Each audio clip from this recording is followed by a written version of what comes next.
Our county has been ranked the 6th healthiest county in Nevada out of 16 counties included in the University of Wisconsin Population Health Institute rankings.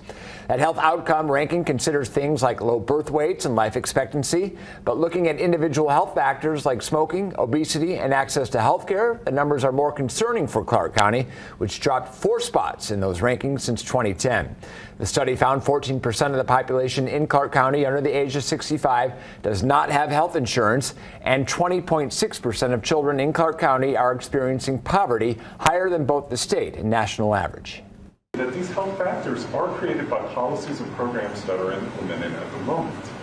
Now, to enact the change that we're hoping to see and create a more healthy and equitable community throughout Southern Nevada, we need to enact policies and programs that are favorable towards public health. The health district does have programs in place to help Southern Nevadans live long, healthy lives, but they say many people still aren't aware of the resources available. For more on the county rankings, you can go to our website, fox5vegas.com.